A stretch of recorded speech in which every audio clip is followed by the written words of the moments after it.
अनुशासित माँ जी।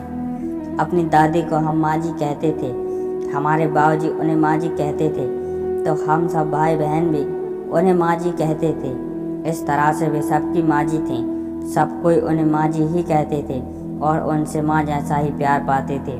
वे सबका ध्यान रखती थीं। बाबूजी समय समय पर उन्हीं से परामर्श करते थे। उनकी नियमित अनुशासित दिनचर्या थी। आलस्य का नाम नहीं था।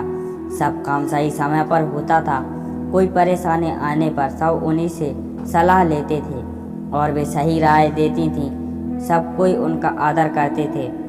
माँ जी की जो सबसे पहली याद आती है वह उनका सुबह ही उठ जाना। वे बिना कोई शोर किए चुपचाप सुबह 4 बजे पहले ही उठ जाती थीं और अपनी नियमित दिनचर्या में लग जाती थीं। उनकी दिनचर्या में बिना नांगा रोज गीता पढ़ना शामिल था। गीता के हिंदी अनुवाद की भाषा टीका उनके पास रहती थी, जिसे वे कपड़े में लपेटकर आदर सहित अपने पास रखती थीं।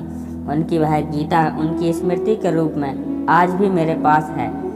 खाना वे सीधा सादा बनाती थीं, पर बहुत अच्छा बनाती थीं। उनके हाथ में अमृत का स्वाद था। उनके छौंके आलू के जीरे की खुशबू दूर तक फैलती थी। उनसे ही मैंने सूजी का हलवा बनाना सीखा था, जो बेजोड़ बनाती थी। उनसे ही पोस्त की पंजीरी बनाना सीखी थी, जो हर त्योहार पर बनती थी और खासकर जन्माष्टमी व रामनवमी पर बनती थी। वे अपना सब काम स्वयं करती थी। अपने कमरे में खुद ही झाड़ू दे लेती थी। बाबूजी उन्हें झाड़ू देने से मना करते थे और कहते थे कि नौकर किस लिए हैं, पर वे बाबूजी के आने से पहले ही झाड़ू दे लेती थी और नहा धोकर बैठ जाती थी। अपने कपड़े वे खुद ही धो लेती थी। उन्हें अच्छे से निचोड़कर झटकार कर फैलाती थी। सूखने पर खुद ही तह बनाकर समेट कर इतने अच्छे से रखती थी कि उन पर प्रेस करने की ज़रूरत नहीं पड़ती थी। सब काम बहुत सलीके से होता था। त्योहार आने पर उनका काम बढ़ जाता था। सारे घर की अच्छे से सफाई तो होती ही थी, साथ ही विभिन्न तरह के पकवान बनते थे। इसके अलावा भी बहुत काम थे। दशहरे पर पूरा चौक धुलता था, फिर थोड़ी जगह गाय के गोबर से लीपकर शुद्ध की जाती थी और उसके बाद वहां आटे से दशहरा डाला जाता था। राम लक्ष्मण चारों भाई, उनके तीर धनुष और पादुकाएं बनाई जाती थीं। उनसे ही हमने दशहरा डालना सीखा था। दशहरे पर घर पर ही प्रसाद के लिए मूंग दाल के लड्डू बनते थे और दही में लौकी डालकर जमाया जाता था। होई पर दीवार पर होई लिखी जाती थी। पहले गोबर से लीपा जाता था, फिर चावल के आटे से, उसके बाद गेरुए से होई लिखी जाती थी। हम सब भी इस काम में उनके साथ लग जाते थे। घर में मीठे पुए और कचौरी आदि बनती थी। इसी तरह रक्षाबंधन, सोन लिखे जाते थे और काम बढ़ जाता था, क्योंकि हमारी हवेली बहुत बड़ी थी। हवेली क्या, छोटा मोटा किला कहिए। सब दरवाज़ों के सामने दीवार पर थोड़ा थोड़ा लिख कर सोन गैरू से लिखे जाते थे। इसमें हम सब की भी मदद करते थे। घर में हर समय कुछ न कुछ काम चलता ही रहता था। गोवर्धन पूजा पर आंगन को लीपकर गाय के गोबर से गोवर्धन माँ जी ही डालती थी। फिर उसे बाग से आए फूलों से सजाया जाता था। पंडित जी आकर पूजा कराते थे। नवरात्र के दिनों में तो काम 15 दिन पहले ही शुरू हो जाता था। यह सब माँ जी ही करती थी। इन सब में हाथ बटाने बाबूजी की बुआ लोग भी आ जाती थी। मिट्टी कूट काट कर पीट कर ठीक की जाती थी। फिर उससे दुर्गा जी की मूर्ति और मूर्ति के लिए आभूषण बनते थे। उनके सूखने पर उनको रंगा जाता था, पहले चूने से, फिर रंगों से। उसके बाद रसोई की एक तरफ दीवार को लीपकर उस पर गोबर के सहारे दुर्गा जी की मूर्ति चिपकाई जाती थी और 9 दिन उनकी आरती होती थी, भोग लगता था। यह सब काम माँ जी ही बहुत कुशलता से करती थी। जब बड़े भैया ने डॉक्टरी की पढ़ाई की, वे दूसरे शहर में रहने गए। उनकी शादी हुई और भाभी आई, तो भाभी को ना खाना पकाना आता था, न घर का कुछ काम आता था। तो बाबूजी ने माँ जी को वहाँ उनके साथ रहने भेजा। वहाँ माँ जी ने सारा काम किया, खाना पकाया। भैया उन्हें काम करने से मना करते थे, तो भैया के आने से पहले ही सारा काम कर डालती थी और धोती पलट कर बैठ जाती थी, जिससे लगे कि उन्होंने कुछ काम नहीं किया। वे चुपचाप काम करती थी, अपने काम के बारे में कभी कुछ नहीं बोलती थी। न उनमें कोई दिखावा था। वे सीधी सरल और सच्ची थी। माँ जी अपने निश्चय की पक्की थी, अपनी बात पर दृढ़ थी। उन्होंने कभी अंग्रेजी दवाई नहीं खाई, कितनी भी बीमार हुई घरेलू इलाज ही किया।